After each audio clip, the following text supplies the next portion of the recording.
जैसा कि आप सभी जानते हैं कि गत दिवस में प्रथमा विभक्तित्वेन संकेतित जो प्रत्यय हैं सु और जस, इन प्रत्ययों का क्या अर्थ है, इन प्रत्ययों की साधुता किस अर्थ में होती है, इसका निर्णय प्रातिपदिकार्थ लिंग परिमाण वचन मात्रे प्रथमा सूत्र के व्याख्यान प्रसंग में हो चुका है। अब क्या इन्हीं अर्थों में, जो सूत्र में 4 अर्थ कहे गए हैं प्रातिपदिकार्थ लिंग परिमाण वचन, क्या इन्हीं अर्थों में साधुता है प्रथमा विभक्तित्वेन संकेतित प्रत्ययों की, या किसी अन्य अर्थ में भी साधुता है? इसका निर्णय करने के लिए आचार्य पाणिनि ने दूसरा सूत्र लिखा संबोधनेचा। अर्थात जैसे पूर्व सूत्र के द्वारा उक्त चतुष्टय अर्थ में प्रथमा विभक्त्यर्थ की साधुता होती है, प्रथमा विभक्ति की साधुता होती है, उसी तरह संबोधन अर्थ में भी प्रथमा विभक्ति की साधुता होती है। किंतु सर्वप्रथम यहाँ यह विवेचनीय है कि क्या जहाँ संबोधनेच सूत्र से प्रथमा विभक्ति की साधुता उपपादित की गई है, हे राम, हे कृष्ण, हे चैत्र इत्यादि स्थलों में, क्या उन स्थलों में पूर्व सूत्र जो प्रातिपदिकार्थ लिंग परिमाण वचन मात्रे प्रथमा है, क्या उस सूत्र से क्या यहाँ साधुता नहीं हो सकती? तो प्रातिपदिकार्थ लिंग परिमाण वचन मात्रे प्रथमा से, इस सूत्र से संबोधन अर्थ में प्रथमा विभक्ति का विधान नहीं हो सकता, क्योंकि उस सूत्र में मात्रे ग्रहण है, और मात्रक ग्रहण का तात्पर्य, जहां कहीं भी मात्रक ग्रहण है, उस मात्रक ग्रहण का तात्पर्य ही यही होता है कि जिसके साथ मात्र पदार्थ का संबंध है तद अतिरिक्त की व्यावृत्ति करता है। प्रकृति में परिमाण वचन संख्या का तो कोई प्रसंग ही नहीं है, मात्र एक प्रसंग है प्रातिपदिकार्थ का। तो क्या हे राम में प्रातिपदिकार्थ में प्रथमा विभक्ति हो सकती है या नहीं हो सकती? हे राम शब्द से प्रथमा विभक्ति की साधुता हो सकती है या नहीं हो सकती? ऐसा इस प्रकार का संदेह होने पर आचार्यों ने 2 तरह के उत्तर दिए हैं कि यहाँ प्रातिपदिकार्थ में प्रथमा विभक्ति की साधुता नहीं हो सकती पूर्व सूत्र से। क्यों नहीं हो सकती? तो क्यों इसलिए नहीं हो सकती कि पूर्व सूत्र में मात्रक ग्रहण है, अर्थात प्रातिपदिकार्थ मात्र में ही प्रथमा विभक्ति होगी, संबोधन प्रातिपदिकार्थ के अंतर्गत नहीं है। तो क्यों नहीं है? संबोधन जो अर्थ है वो प्रातिपदिकार्थ के अंतर्गत क्यों नहीं आता? प्रातिपदिकार्थांतर्गत कुक्षिप्त प्रविष्ट संबोधन अर्थ क्यों नहीं है? इस पर थोड़ा विचार कर लेना चाहिए। तो प्रातिपदिकार्थ का दीक्षित के अनुसार एक लक्षण उन्होंने कहा, नियतोपस्थिति का प्रातिपदिकार्थ। क्या संबोधन अर्थ नियतोपस्थितिक है या नहीं? तो प्रथम दृष्टया यही है कि संबोधन अर्थ नियतोपस्थितिक नहीं है, क्योंकि हे शब्द के समभिव्याहार होने पर उसी राम शब्द से, या हे शब्द का समभिव्याहार होने पर उसी चैत्र शब्द से संबोधन अर्थ की प्रतीति होती है, और हे शब्द के समभिव्याहारा भाव में संबोधन अर्थ की प्रतीति नहीं होती है। इसलिए चैत्र से जो संबोधन अर्थ की उपस्थिति है, चैत्र से जो संबोधन अर्थ की उपस्थिति होती है, वो नियतोपस्थितिक नहीं है। क्यों? एक सिद्धांत है, धर्म भेदात द्रव्य भेदा। जब धर्म में भेद होता है तभी द्रव्य में भेद होता है। चूंकि हे शब्द समभिव्याहृत जो चैत्र है और हे शब्द असमभिव्याहृत जो चैत्र है, तदवृत्ति जो धर्म है चैत्रत्व, उस चैत्रत्व में किसी प्रकार का भेद न होने के कारण यहाँ द्रव्य भेद नहीं है। अर्थात जो चैत्र हे शब्द के समभिव्याहार में है, वही चैत्र हे शब्द समभिव्यहारा भाव में भी है।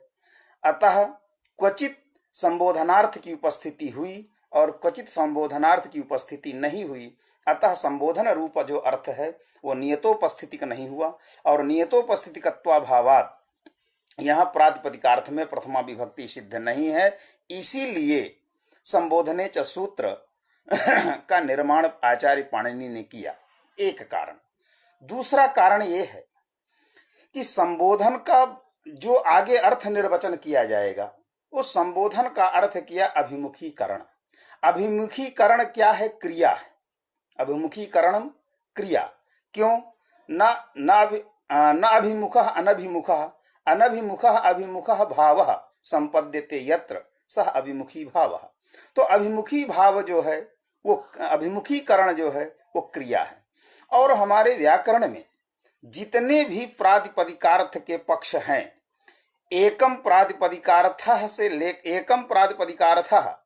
लेकर के सोढ़ा प्रातिपदिकार्थः इति पक्ष पर्यंत किसी भी पक्ष में प्रातिपदिकार्थ के अंतर्गत क्रिया का अंतर्भाव नहीं है। चाहे वो एकम प्रातिपदिकार्थ हो, द्विकम हो, त्रिकम हो, चतुष्कम हो, पंचकम हो, और शब्द को प्रातिपदिकार्थ मान करके, शब्द को भी शब्दजन्य उपस्थिति का विषय मान करके सोढ़ा प्रातिपदिकार्थ इस पक्ष में भी, यानी प्रथम एकम प्रातिपदिकार्थ इस पक्ष से लेकर सोढ़ा प्रातिपदिकार्थ एतद पक्ष पर्यंत क्रिया का, इन 6 प्रातिपदिकार्थों के अंतर्गत क्रिया का अंतर्भाव नहीं है। क्रिया का अभिमुखीकरण रूप चूंकि क्रिया है, इसलिए क्रिया का अंतर्भाव न होने के कारण कोई भी प्रातिपदिकार्थ का पक्ष मान लें, प्रथम से लेकर के षष्ठ पर्यंत किसी भी पक्ष में क्रिया का अंतर्भाव न होने के कारण ये क्रिया प्रातिपदिकार्थ कुक्षिप प्रविष्ट नहीं है। अतः प्रातिपदिकार्थ मात्रे प्रथमा इस नियम के आधार पर संबोधन अभिमुखीकरण रूपार्थ बोधक जो संबोधन, उस संबोधन अर्थ में पूर्व सूत्र से प्रथमा विभक्ति नहीं सिद्ध हो सकती, प्रथमा विभक्ति की साधुता नहीं संपादित की जा सकती। इसीलिए दूसरा सूत्र बनाया गया संबोधने चा। अतः संबोधने चा इस सूत्र से संबोधन अर्थ में प्रथमा विभक्ति होती है। अब वो जैसे हे राम, हे कृष्ण, हे चैत्र इत्यादि स्थलों में सब जगह यहां संबोधन अर्थ में प्रथमा विभक्ति हुई। अब यहां विचारणीय ये है कि वस्तुतः संबोधन विभक्ति का अर्थ है क्या, संबोधन का अर्थ क्या है। जैसे कि हमने प्रातिपदिकार्थ का अर्थ प्रातिपदिकार्थ निर्धारण कर दिया, परिमाण निर्धारण कर दिया, वचन लिंग परिमाण वचन, उसी तरह कर्मत्वम अथवा कर्म द्वितीयार्थः, करणत्वम अथवा कर्ण तृतीयार्थः, ये सब सारी विभक्तियों का अर्थ निर्धारण होता है।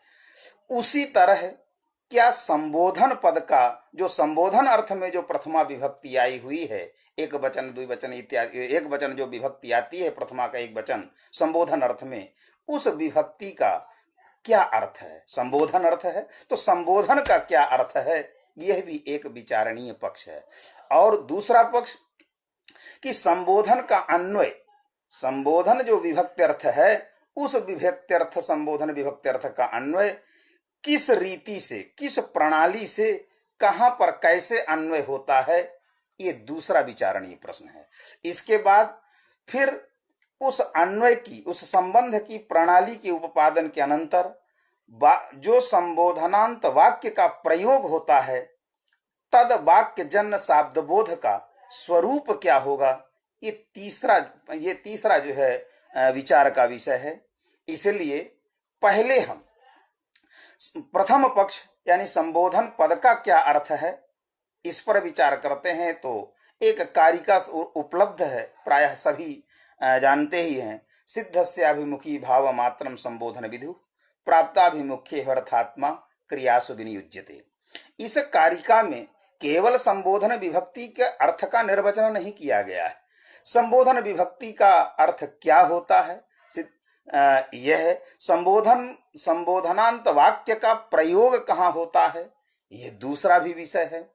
और अर्थात्मा अर्थात पूर्ण अर्थः पूर्णः अर्थात्मा मध्यम पद लोपी समास, उसको जब बोध होता है तब उसकी क्रिया में प्रवृत्ति होती है। ये तीन विषयों का प्रतिपादन एक ही कारिका में है। तो चूंकि यह ग्रंथ आचार्य भट्टोजी दीक्षित का है, इसलिए भट्टोजी दीक्षित के अनुसार इस कारिका का अर्थ क्या हो, इस कारिका का या संबोधन पद का अर्थ क्या हो सकता है? तो दीक्षित के अनुसार संबोधन पद का अर्थ है ज्ञानोद्देश्यक इच्छा। अब इसको एक वाक्य में समन्वय करते हैं, राजन माम पाही, ये एक वाक्य है। यहां राजन संबोधनांत पद है। अब राजन पदोत्तर जो संबोधन अर्थ में आई हुई विभक्ति है, उस विभक्ति का अर्थ हुआ ज्ञानोद्देश्यक इच्छा। इस ज्ञान का समवाय संबंधेन राजन में अन्वय, राजन पदार्थ में अन्वय, और उसी ज्ञान में इच्छा का उद्देश्यत्व संबंधेन अन्वय, और ज्ञान का प्रकृत्यर्थ प्रत्ययार्थ जो ज्ञान है, उस ज्ञान का पाही में माने जो रक्षणक क्रिया है, उस रक्षणक क्रिया में विषयता संबंध से अन्वय। फिर से उपपादन करता हूं, राजन माम पाही। तो राजन माम पाही में राजन पदोत्तर जो संबोधन बोधक, जो संबोधनांत पद हुआ, संबोधन पद हुआ राजन, तदपदोत्तर जो विभक्ति हुई सु, उसका संबोधन अर्थ है। संबोधन का अर्थ हुआ ज्ञानोद्देश्यक इच्छा। तो ज्ञानोद्देश्यक इच्छा में ज्ञान है, ज्ञान समवाय संबंध से राजन में अन्वित होता है, और इच्छा उद्देश्यता संबंध से उस देवदत्त में अन्वित होती है। अतः इच्छा विषय राजन संबंधी यद ज्ञानम, ये हुआ हे राजन का अर्थ। और ज्ञान का विषयता संबंध से रक्षण क्रिया में अन्वय हुआ है, होता है। इसलिए अब समेकित अर्थ क्या होगा? और माम है मत कर्तृकम, मत कर्मकम त्वत्कर्तृकम रक्षणम इत्यादि बोध होगा। तो इच्छा विषय राजन समवेतम यत ज्ञानम तद ज्ञान विषयक मत कर्मकम रक्षणानुकूलो व्यापार त्वत्कर्तृकम रक्षणानुकूलो व्यापार। ये राजन माम पाही, इसका इस वाक्य का वाक्यार्थ बोध होता है। अब यहाँ एक विचार उपस्थित होता है कि संबोधन अर्थ में साधुता संपादित करने वाली जो विभक्ति आई सु, और उस सु का अर्थ किया हमने ज्ञानोद्देश्य की इच्छा। यहाँ ये विचार है, यहाँ ये ध्यान देने की बात है, अभी एक मन में विचार है कि यहाँ जो ज्ञानोद्देश्य की इच्छा है, ये हुआ प्रत्ययार्थ, और इस प्रत्ययार्थ का प्रकृत्यर्थ में अन्वय हुआ है, न कि प्रकृत्यर्थ का प्रत्ययार्थ में अन्वय हुआ है। जबकि नियम है कि संख्यातिरिक्त जितने भी सुवर्थ होते हैं, वो सुवर्थ विशेष से होते हैं और प्रकृत्यर्थ विशेषण होता है। केवल सुवर्थों में से संख्या ही एक ऐसा सुवर्थ है जो प्रकृत्यर्थ के प्रति विशेषण होता है। अन्य जितने भी सुवर्थ हैं वो संपूर्ण सुवर्थ विशेष कोटि में आते हैं, और उस प्रत्ययार्थ विशेष में प्रकृत्यर्थ का अन्वय होता है। लेकिन यहाँ विपरीत हुआ है। ये जो प्रकृत्यर्थ है ज्ञानोद्देश्य की इच्छा, इस ज्ञान में ज्ञान चूंकि गुण है, इसलिए ज्ञान का समवाय संबंध है न देवदत्त में अन्वय हुआ, और इच्छा का जो है उद्देश्यता संबंध से अन्वय हुआ।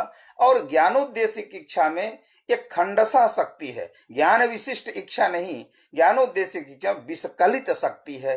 तो यहाँ पर प्रत्ययार्थ प्रकृत्यर्थ में गया, और उस फिर प्रकृत्यर्थ का अन्वय क्रिया में हुआ, क्योंकि वैयाकरण भूषण सार की एक कारिका है, संबोधनांता कृत्वर्थ कारके प्रथमोवति इत्यादि कारिका है।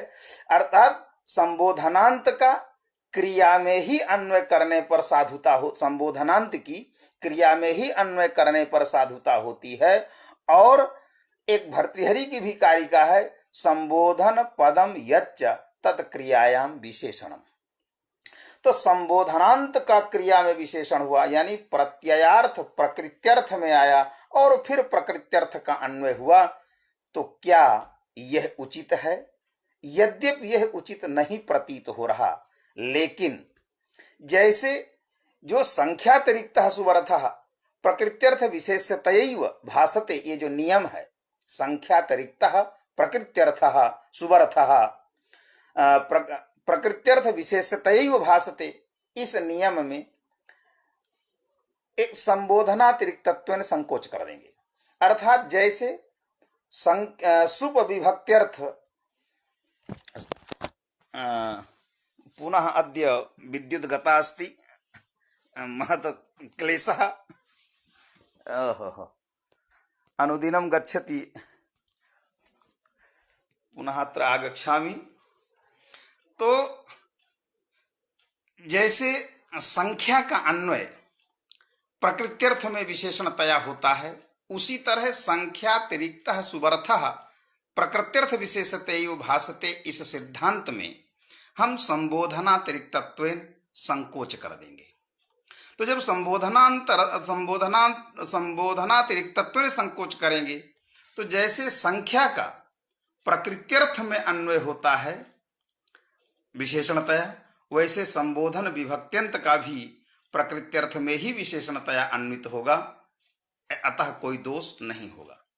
दूसरी बात कि देवदत्तः ग्रामम गच्छति इत्यादि स्थल इत्यादि जो वाक्य हैं, उन वाक्यों में ग्राम का द्वितीयार्थ कर्मत्व में अन्वय होता है और प्रत्ययार्थ द्वारा प्रत्ययार्थ मंतरैव क्रियायाम अन्वय अन्य कारकाणाम।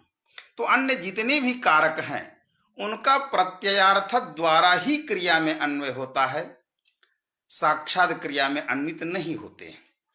अगर यहाँ पहले उसको प्रत्ययार्थ के प्रति यदि वो विशेषण होगा तो फिर संबोधन का क्रिया में अन्वय नहीं होगा, क्योंकि एकत्र विशेषणत्वेन अन्वितस्य पदार्थस्य अपरत्र विशेषणतया अन्वयः न भवति। जिस पदार्थ का एक जगह विशेषणत्वेन अन्वय हुआ, उस पदार्थ का पुनः विशेषणतया पदार्थांतर में अन्वय नहीं होता। इसलिए इस नियम में यहाँ संकोच करना ही उचित है। अतः प्रकृत्यर्थ जो ज्ञानोद्देश्य की इच्छा है, उसका पहले संबोधनत्व विवक्षित चैत्र में अन्वय करेंगे और चैत्र का फिर जो है विषयता संबंधेन ज्ञान में जो अन्वित ज्ञानान्वित जो चैत्र है, ज्ञान का विषयता संबंधेन रक्षण क्रिया में अन्वित करते हुए शाब्दबोध की रीति जो मैंने पूर्व में बताया, जो उपादन किया, उस तरह से शाब्दबोध होगा। इसीलिए सिद्धस्याभिमुखी भाव मात्रम संबोधन विदुः में सिद्धस्य दिया है। सिद्धस्य अर्थात उद्देश्यत्वेन सिद्धस्य, जिसको उद्देश्य करके जिस क्रिया का विधान कर रहे हैं उसको उद्देश्यत्वेन सिद्ध होना चाहिए।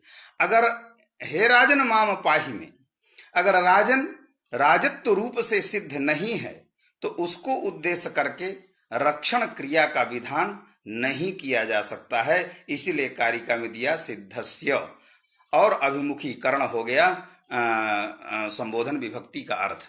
अतः प्रातिपदिकार्थ सूत्र से, क्योंकि जैसा मैंने पूर्व में कहा कि क्रिया रूप अर्थ का अंतर्भाव नहीं है किसी भी पक्ष में, अथवा नियतोपस्थितिक नहीं है, उन दोनों की अपेक्षा मुझे जो समुचित प्रतीत हो रहा है वो यही समुचित प्रतीत हो रहा है कि यह जो अर्थ किया कि संबोधन विभक्ति अभिमुखीकरण रूप क्रिया अर्थ है और क्रिया का किसी भी पक्ष में अंतर्भाव नहीं हो सकता, इसीलिए संबोधने च सूत्र बनाया। ये पक्ष समुचित मुझे जो प्रतीत हो रहा है, यही पक्ष समुचित प्रतीत हो रहा है, अतः संबोधने च सूत्र की आवश्यकता है। और संबोधने च सूत्र के कारण जो अभिमुखीकरण रूप अर्थ की प्रतीति कराने की इच्छा यदि होगी तो वहां संबोधने च सूत्र से संबोधन अर्थ में प्रथमा विभक्ति होगी, जैसे हे राम माम पाहि इत्यादि। हे राजन माम पाहि या हे राम माम पाहि, ये तो हुआ संबोधन का अर्थ। अब इस यहां तक तो प्रथमा विभक्त्यर्थ की साधुता किन अर्थों में होती है यह विवेचन किया। इसके अनंतर अब जो है क्रम प्राप्त है द्वितीय विभक्ति। तो द्वितीय विभक्तित्वेन संकेतित है अम आउट सस। अम आउट सस की किस अर्थ में साधुता है, किस अर्थ, कौन से अर्थ की प्रतीति न होने पर अम आउट सस इन विभक्ति की साधुता नहीं होती, इसके प्रारंभ करने, इसको बताने के लिए, बताने से पूर्व पहले एक सूत्र है कारके, जो अधिकार सूत्र है। ये हम सभी जानते हैं कि सूत्र 6 प्रकार के होते हैं। संज्ञा च परिभाषा च विधिर नियम एव च अतिदेशोधिकारश्च षड्विधम सूत्र लक्षणम। यह षड्विधम सूत्र मुच्यते।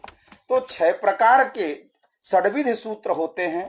उन षड्विध सूत्रों में से यह जो कारके सूत्र है, ये कारके सूत्र अधिकार सूत्र है। यह सूत्र 1-4-23 का है। इसके आगे जो सूत्र हैं उन सूत्रों में इसका अधिकार जाता है, इसलिए कारकम सत्कर्म संज्ञा इत्यादि अर्थ होते हैं। लेकिन अब ये विचार करना है तो यहां भी 3 प्रश्न उपस्थित होते हैं कि ये कारके अर्थात कारक क्या, कारक किसको कहते हैं। तो एक सामान्यतः प्रसिद्धि है कि आचार्य दीक्षित के मत में क्रियान्वयित्वम कारकत्वम, नागेश भट्ट के मत में क्रियाजनकत्वम कारकत्वम, और किसी तीसरे ने कल्पना कर दिया क्रियान्वयित्वे सति क्रियाजनकत्वम कारकत्वम।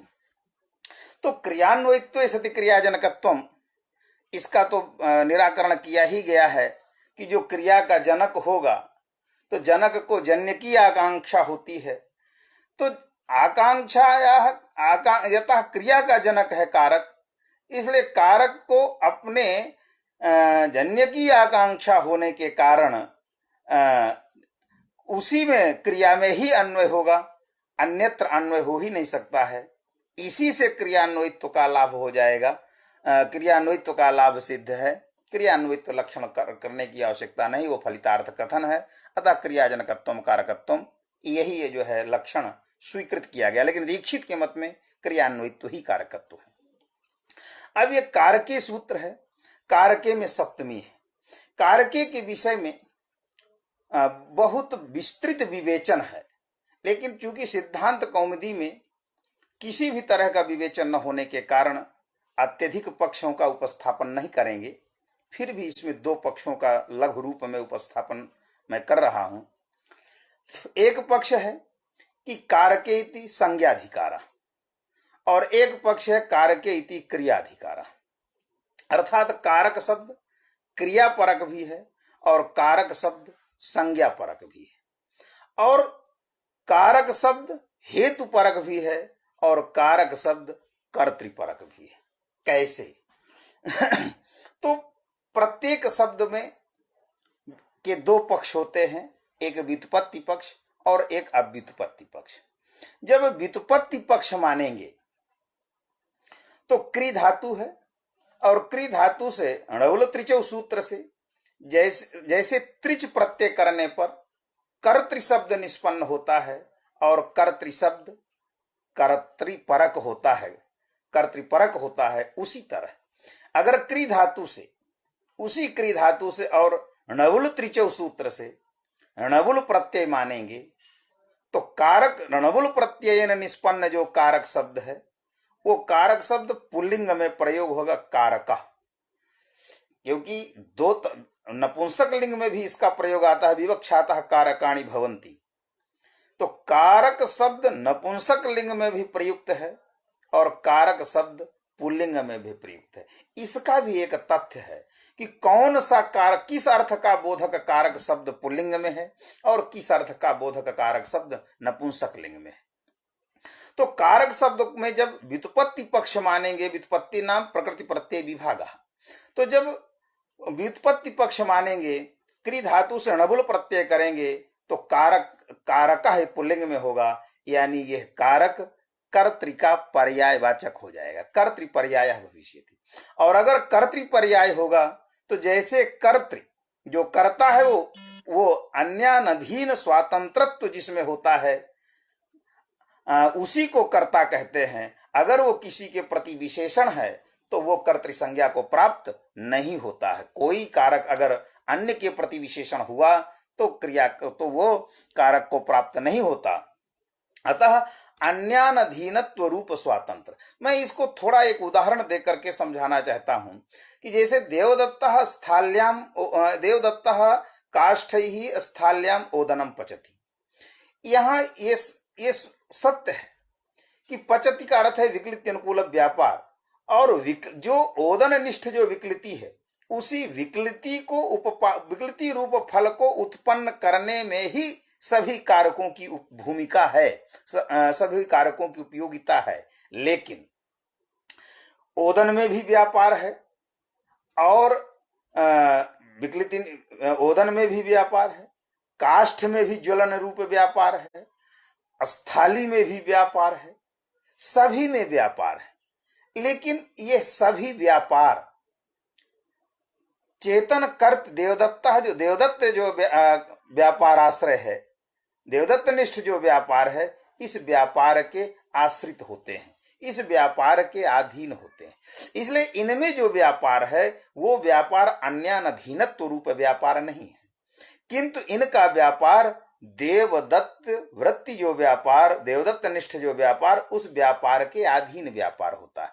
इसलिए ये है इनमें व्यापार, लेकिन इन व्यापार में अन्यानधीनत्व नहीं है। लेकिन देवदत्त वृत्ति जो व्यापार है उस व्यापार में अन्यानधीनत्व है, इसीलिए वो स्वतंत्र हुआ, और स्वतंत्र हुआ तो उसकी कर्तृ संज्ञा होती है। तो इसी तरह कारक शब्द को यदि कारक शब्द में यदि व्युत्पत्ति पक्ष मानेंगे तो व्युत्पत्ति पक्ष मानने पर कारक शब्द पुल्लिंग में होगा कारकः, और ये कर्तृ पर्याय होगा। कर्तृ पर्याय होगा तो अपादानादि स्थल में अपादानादि स्थल में जो है कारक संज्ञा ही नहीं होगी। तो कारक को उद्देश्य करके होने वाली जो विभक्तियां हैं तत्तद विभक्तियां, वो विभक्तियों की साधुता नहीं हो पाएगी। अतः कारक शब्द को अव्युत्पत्ति पक्ष परक ही मानना चाहिए, और जब अव्युत्पत्ति पक्ष परक मानेंगे तो कारक जो है संज्ञा का बोधक है। इसीलिए भाष्य में लिखा अथ संज्ञाधिकार। तो कारक एक कारक संज्ञा परक हुआ और संज्ञा का अधिकार है। अब पाणिनीय व्याकरण में जितने भी सूत्र हैं, प्रायः सभी सूत्रों में जिनका संज्ञात्वेन निर्देश है उनमें प्रथमा विभक्तित्वेन ही निर्देश किया गया है। आप जिस भी किसी सूत्र में देखेंगे जिनका संज्ञात्वेन निर्देश है वो सब प्रथमांतत्वेन ही निर्देश किए गए हैं उनका। अब कारक यदि संज्ञा है तो प्रथमांतत्वेन निर्देश होना चाहिए, अर्थात कारकम होना चाहिए। तो इसीलिए इसी पक्ष का समाधान करने के लिए कहा कि कारक में व्यत्ययेन प्रथमार्थे सप्तमी, अर्थात सप्तमी है तो प्रथमार्थ में है, यानी प्रथमा के अर्थ में वो परिवर्तित हो जाती है। व्यत्ययो बहुलम या छंदोत सूत्राणि भवंती, इस सिद्धांत के आधार पर वहां प्रथमांतत्वेन भी परिणाम होता है, कारकम ये प्रथमांत होता है, और जब कारकम हुआ तो संज्ञाधिकार हुआ। अतः इसके आगामी अग्रिम जो सूत्र हैं उन सूत्रों में कारक का अधिकार जाता है। किसी ने कहा कि कारके की जो सप्तमी है उसको क्यों प्रथमांतत्वेन भी परिणाम करते हो संज्ञाधिकार करने के लिए? अरे कारक शब्द हेतुपरा, कारक शब्द हेतुपरा, किसका हेतु है? तो क्रिया का हेतु है। इसलिए कारके की जो सप्तमी है वो क्या है? विषयता, वो है विषयता सप्तमी, और वह विषयता साच विषयता जनकत्व रूपा, और वह विषयता क्या है? जनकता रूप है। इसीलिए लक्षण फलित हो गया कि कारकनिष्ठ जन्यता निरूपित जनकतावत्वम, या क्रियानिष्ठ जन्यता निरूपित जनकतावत्वम कारकत्वम, ये लक्षण जो है फलित हो जाता है। तो और तीसरे एक पक्ष ने माना कि कारके में जो सप्तमी है वो निर्धारण में सप्तमी है। क्यों? भाष्यकार ने कारक को संज्ञा परक भी माना और कारक को क्रिया परक भी माना। क्यों? अग्रिम भाष्य है यावत ब्रूयात क्रियायाम तावत कारके, अर्थात यावत ब्रूयात क्रियायाम तावत कारके, तो यत् तदोर नित्य संबंध, जो अर्थ क्रिया का है वही अर्थ कारक का है। इस भाष्य के आधार पर कारक शब्द क्रिया का परक होता है, इसलिए क्रिया परक मान करके क्रिया का अधिकार और क्रिया के अधिकार में भी समागत जो दोष हैं कि वृक्षात पर्णम पतित इत्यादि स्थल में जो वृक्ष में अपादानत्व प्राप्त नहीं होता क्योंकि वो क्रियाश्रय नहीं है, तो क्योंकि कारक शब्द जब क्रिया का क्रिया का बोधक होगा तो जो क्रियाश्रय होगा वही कारक कहलाएगा। और वृक्षात पर्णम पतति में विश्लेष हेतुभूत क्रिया अनाश्रयत्व, विश्लेष हेतुभूत क्रियानाश्रयत्व सति विश्लेषाश्रयत्वमेव अपादान ध्रुवत्वं भवति, यच्च ध्रुवम तदेव अपादानम। तो विश्लेष हेतुभूत क्रिया का अनाश्रय होते हुए जो विश्लेष का आश्रय है उसी को ध्रुव कहते हैं। तो अब अपादान स्थल में ध्रुव, अगर कारक शब्द को क्रिया परक मानेंगे तो ध्रुव जो पदार्थ है वो क्रिया नहीं है, क्योंकि लक्षणी विश्लेष हेतुभूत क्रिया अनाश्रय, तो उसको क्रिया का अनाश्रय होने के कारण उसकी अपादान संज्ञा नहीं हो पाएगी। इसीलिए कारक को क्रिया परक न मान करके संज्ञा परक अधिकार माना, लेकिन क्रिया परक मानने पर भी उसका वारण किया वो इस रीति से कि ग्रामादागच्छति में ग्राम में भी क्रिया है। वो क्रिया क्या है? वो यही क्रिया है कि आगमनक क्रिया की सिद्धि, देवदत्ता ग्रामादागच्छति में आगमनक क्रिया की सिद्धि तभी हुई जब ग्राम अवधित्व रूप से वहां विद्यमान है। अगर अवधित्व रूप से ग्राम विद्यमान नहीं होता तो आगमनक क्रिया की सिद्धि नहीं होती। अतः आगमनक क्रिया की सिद्धि में सहायक ग्राम भी है। अतः ग्रामादागच्छित इत्यादि स्थलों में अपादान संज्ञा हो जाएगी, कोई आपत्ति नहीं है। ये कारके के विषय का एक संक्षेप है विचार का। अब इसके आगे लिखते हैं इति अधिकृत्य। यहाँ अधिपूर्वक क्री धातु से समान कर्तृक पूर्व काले प्राचाम अक्त्वा सूत्र से अक्त्वा प्रत्यय हुआ और समासे अनय पूर्व अक्त्वा लेप सूत्र से लेप होकर के अधिकृत्य शब्द बनता है। अब यहाँ थोड़ा सा अधिकृत्य में यह विचार मन में आता है कि समान कर्तृकयो पूर्व काले प्राचाम अक्त्वा, यह सूत्र वही अक्त्वा प्रत्यय करता है जहां समान कर्तृकयो पूर्व काले समानः कर्ता यस सह, या समानम कर्ता यस समानम एकम, तो एकम कर्ता यस, एकः कर्ता यस सह एक कर्तृकः, एक है कर्ता जिसका, जिस क्रिया का, जिन दो क्रियाओं का कर्ता एक है, उसमें जो पूर्वकालिक क्रिया होती है उसी से अक्त्वा प्रत्यय होता है। जैसे देवदत्ता भुक्त्वा व्रजति, इसमें एक क्रिया है व्रजनक क्रिया और एक क्रिया है भोजनक क्रिया। भोजनक क्रिया और व्रजनक क्रिया दोनों क्रियाओं का कर्ता देवदत्ते ही है। उसमें से पूर्वकालिक क्रिया है भोजनक क्रिया, अतः भोजनक क्रियावाचक जो धातु है भुज, उसी से जो है अक्त्वा प्रत्यय होता है। तो देवदत्ता भुक्त्वा व्रजति, यह वाक्य प्रयोग, वही इस वाक्य की साधुता उत्पन्न होती है। प्रकृति में अधिकारक क्रिया तो है, क्योंकि अधिकृत्य है तो अधिकारक क्रिया है, लेकिन दूसरी कोई क्रिया नहीं है। तो जब तक दूसरी कोई क्रिया नहीं होगी तब तक पूर्वकालिक क्रिया अधिकारक क्रिया में समान कर्तृक पूर्व काले प्राचाम अक्त्वा से अक्त्वा प्रत्यय की उपपत्ति उचित नहीं लग रही। अतः कारके सूत्रम अधिकृत्य पाणिनि कारके सूत्रम अधिकृत्य आह। तो आह क्रिया की जो आह क्रिया जोड़ दीजिए, भूतकालिक माने परोक्षकालिक क्रिया आह, ब्रुव धातु को है, ब्रुव को आह आदेश हो जाता है। तो पाणिनि कारके इति सूत्रम अधिकृत्य आह, तो एक क्रिया हुई कथनक क्रिया आह इति, और एक क्रिया हुई अधिकृत्य क्रिया अधिकारक क्रिया। और उन दोनों क्रियाओं का कर्ता कौन है? पाणिनि। उसमें भूतकालिक क्रिया है अधिकारक क्रिया, उस अधिकारक क्रिया का बोधक जो धातु है अधि उपसर्गक क्री, उससे अक्त्वा प्रत्यय हुआ और अक्त्वा को लेप होकर के अधिकृत इस रूप की साधुता होती है।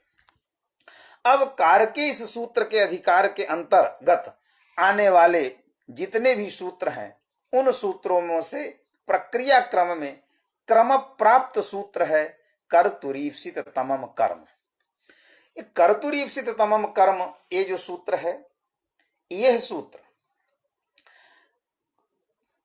अम औट सस इन द्वितीय विभक्तित्व संकेतित जो प्रत्यय हैं उन प्रत्ययों का क्या अर्थ होगा, इस अर्थ को तो बताएगा कर्मणि द्वितीय, लेकिन द्वितीय विभक्त्यर्थ निर्णायक जो सूत्र और उस सूत्र के उद्देश्य कोटि में प्रविष्ट जो कर्म, उस कर्म का ज्ञान कराने वाला या कर्म का निश्चय करने वाला सूत्र है कर्तुरीप्सित तमम कर्म।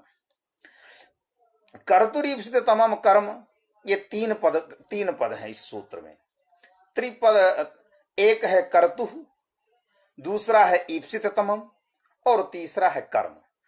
कर्म ये संज्ञा बोधक पद है, प्रथमांत है। ईप्सित तमम यह भी एक कर्म संज्ञा में निमित्त ही है और कर्तु यह भी क्या है, एक कर्म संज्ञा में एक तरह से उद्देश्य भूत ही है।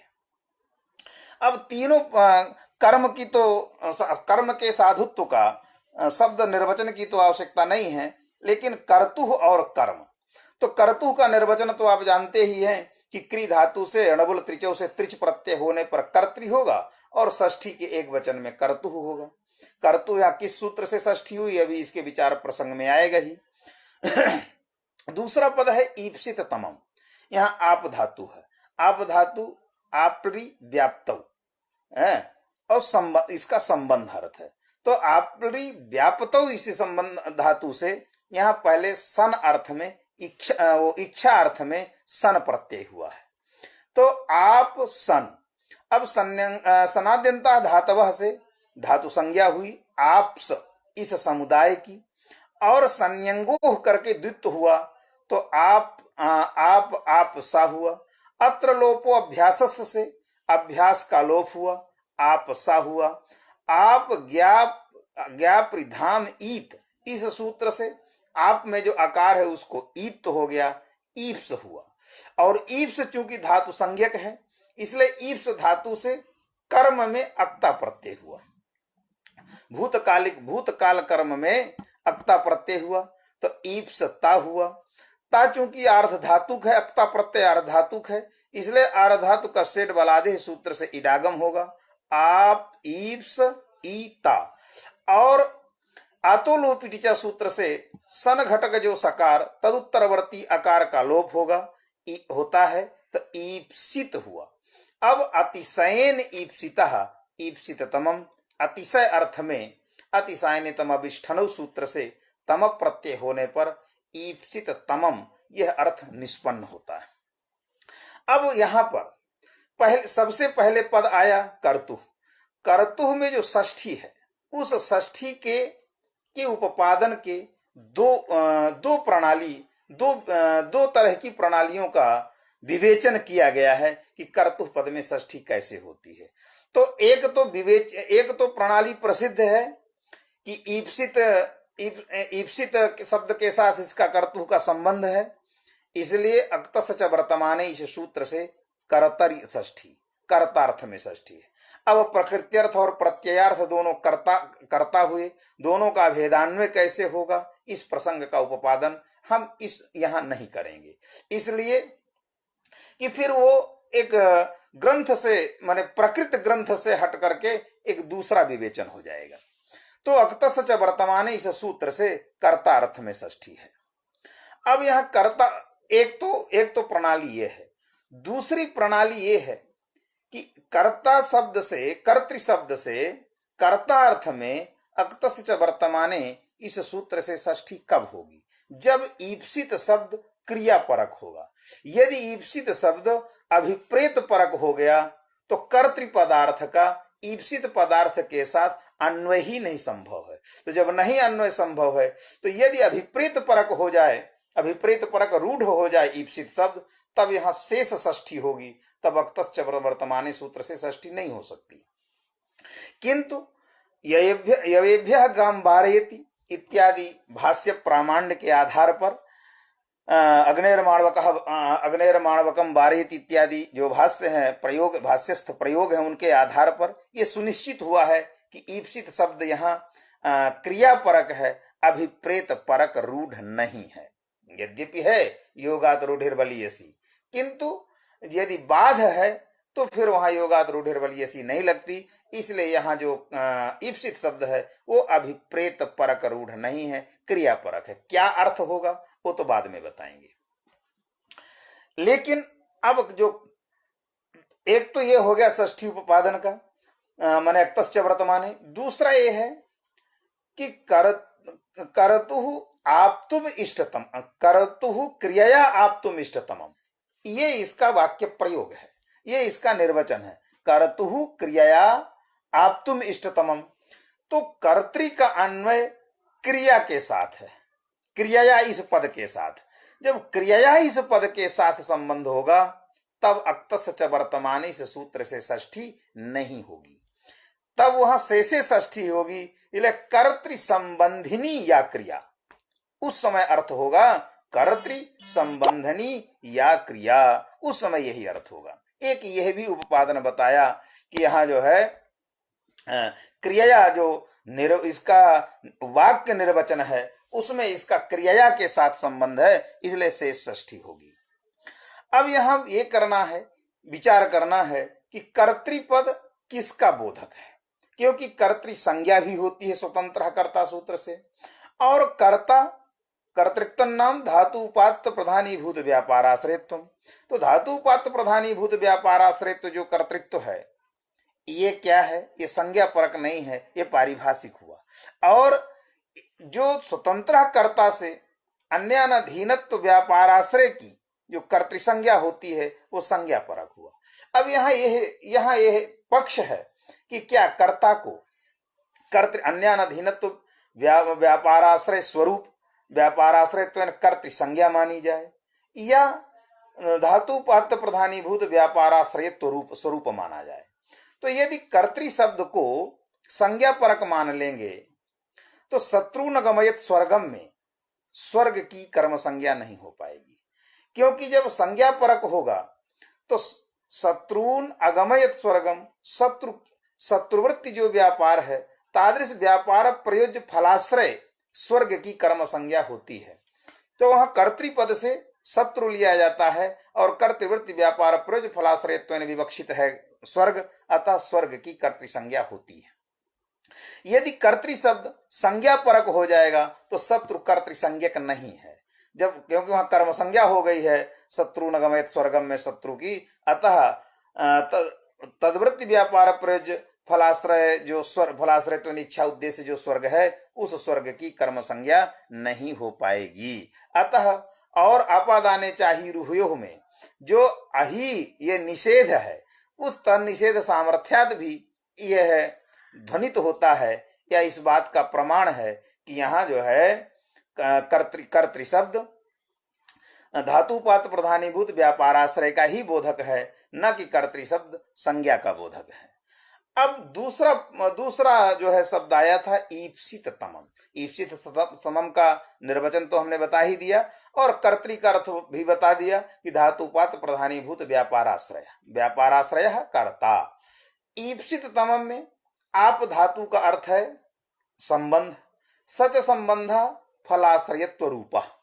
वो संबंध क्या है, फलाश्रयत्व रूप है। और आप धात्वर्थ संबंध का जो फलाश्रयत्व रूप है उसका सनर्थ इच्छा में अन्वय, क्योंकि सन प्रत्यय का अर्थ इच्छा, इसलिए उसका सनर्थ इच्छा में अन्वय होता है। और सविषयक धातु समभिव्यहारे कर्मणि प्रत्ययानाम विषयत्वम अर्थ, ये नियम है कि सविषयक धातु समभिव्यहार में जो कर्मणि प्रत्यय हैं उन कर्मणि प्रत्ययों का अर्थ माने विषयता ही होता है। इसलिए सविषयक धातु है ईप्स, तत्समभिव्याहार में जो अक्ता प्रत्यय है, उस अक्ता प्रत्यय का अर्थ होगा विषयता। तो अब तीनों पदों का अर्थ क्या हुआ? आप का अर्थ, आप धातु का अर्थ हुआ फलाश्रयत्व, माने संबंध, सच फलाश्रयत्व रूप। सन का अर्थ हो गया इच्छा, और अक्ता प्रत्यय का अर्थ हो गया विषयता। तीनों को मिलाते हैं तो फलाश्रयत्व प्रकारिका या इच्छा, और तद उद्देश्यम, फलाश्रयत्व प्रकारिका या इच्छा, तद उद्देश्यम कर्म। और इधर कर्तु जुड़ा है, अर्थात कर्तृवृत्ति व्यापार प्रयोज्य फलाश्रयत्व प्रकारिका या इच्छा तद उद्देश्यं कर्म, यह सूत्र का सामान्य अर्थ, इस सूत्र का सामान्य अर्थ निकलता है या अभिव्यक्त होता है। सूत्र घटित पदों से जो सामान्य अर्थ हुआ वो जो है उससे यही घटित होता है, निर्गक्षत निकलता है कि कर्तृवृत्ति व्यापार प्रयोज्य फलाश्रयत्व प्रकारिका या इच्छा तद उद्देश्यं कर्म। यथा देवदत्तः ग्रामं गच्छति, तो यहाँ पर कर्ता कौन है? देवदत्तः ग्रामं गच्छति में धातु है गम धातु, तद धातु अर्थ प्रधानीभूत व्यापार कौन हुआ? उत्तर देश संयोगानुकूल व्यापार। व्यापार प्रयोज्य फल हो गया कौन? ग्राम संयोग। वो जो संयोग है तो जो कर्ता देवदत्त है उसकी इच्छा क्या है कि मदजन्य व्यापारेण ग्राम संयोगाश्रयो भवतु इत्याकारी का इच्छा है। इस इच्छा का उद्देश्य है ग्राम, इसलिए ग्राम की कर्म संज्ञा होती है। तो कर्तृवृत्ति व्यापार प्रयोज्य फलाश्रयत्व प्रकारिका या इच्छा तद उद्देश्य कर्म इत्यादि अर्थ निर्वचन होने पर देवदत्ता ग्रामं गच्छति इत्यादि स्थलों में, हरिम भजति इत्यादि स्थलों में कर्म संज्ञा में कोई बाधा नहीं होती। उसी को जो है सिद्धांत कौमुदी में लिखा, करतुहु क्रियया आप्तुम इष्टतमम कारकम कर्म संज्ञम स्यात्। चूंकि कारक का अधिकार है और वो संज्ञा अधिकार है, इसलिए कारकम कर्म संज्ञम स्यात्। आज अब यहां जो है अगला प्रश्न है कि सूत्र में कर्तु ग्रहण क्यों किया? तो ये प्रश्न ही मन में क्यों आया, कर्तु ग्रहण क्यों किया?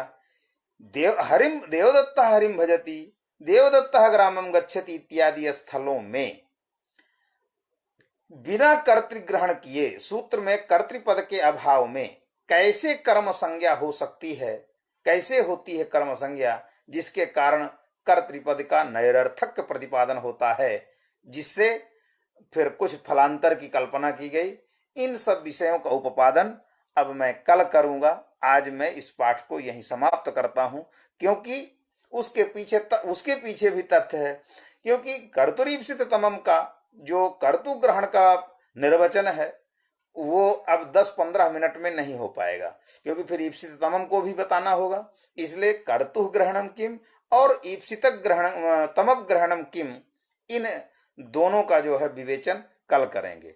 और इसी के साथ मैं संयोजक महोदय जो राजकुमार जी हैं उनका धन्यवाद ज्ञापन करते हुए पूछना चाहता हूं कि क्या इतना जो सामान्य विवेचन है, माने आई हुई जो पंक्तियां हैं उनके आधार पर इतना विवेचन ही समुचित है, या इससे और अधिक व्याख्यान करना है? यदि और अधिक व्याख्यान करना है सूत्रों पर, या पंक्तियों का और अधिक जो है व्याख्यान करना है, तो आप मुझे थोड़ा निर्देश दे दीजिएगा, मुझे थोड़ा अवगत करा दीजिएगा, तो मैं उस और अधिक मात्रा में व्याख्या करूंगा। वैसे चूंकि सिद्धांत कौमुदी का है, इसलिए सिद्धांत कौमुदी के स्तर से ही मैं सूत्रों का निर्वचन मैंने सूत्रों की व्याख्या कर रहा हूं। यदि अत्यधिक और अधिक मात्रा में व्याख्या अपेक्षित है तो फिर और अधिक मात्रा में भी की जा सकती है, क्योंकि प्रश्न संभावित हैं, अनेक प्रश्न संभावित हैं। क्यों अभिप्रेत परक लेने पर भाष्य प्रमाण है, तो कौन सा भाष्य प्रमाण है, फिर कैसे वो प्रमाण हुआ? दूसरी चीज, जिन्होंने ग्राम शत्रु न गमयति स्वर्गम में स्वर्ग की कर्म संज्ञा की आपत्ति दिखा दिया कि स्वर्ग की ही कर्म संज्ञा नहीं हो पाती, उसका निराकरण कैसे होगा? अगर यही प्रमाण था तो फिर भाष्य प्रमाण क्यों आचार्यों ने दिया? अभिप्रेत, और यहां फिर कर्तृ में कर्तु का परस्पर जो प्रत्ययार्थ और प्रकृत्यर्थ का अन्वय कैसे होगा? क्योंकि जब उद्देश्यतावच्छेदक और विधेयतावच्छेदक में ऐक्य हो गया तो फिर यहाँ भेदान्वय नहीं हो सकता। तो कहाँ पर अभेदान्वय होता है, कैसे होता है, यहाँ कैसे भेद आएगा, कैसे परस्पर में जो है प्रत्यार्थ और प्रकृत्यर्थ का अन्वय होगा, अनेक संभावनाएं व्याख्या की हैं, जो मनोरमा अथवा शेखर या महाभाष्य तो खैर समुद्र है, या काशिका वृत्ति इत्यादि में की गई है। यदि अधिक व्याख्या और अपेक्षित है तो आप मुझे थोड़ा निर्देश करिएगा, मैं अधिक व्याख्या करूंगा। सभी को नमस्कार, धन्यवाद।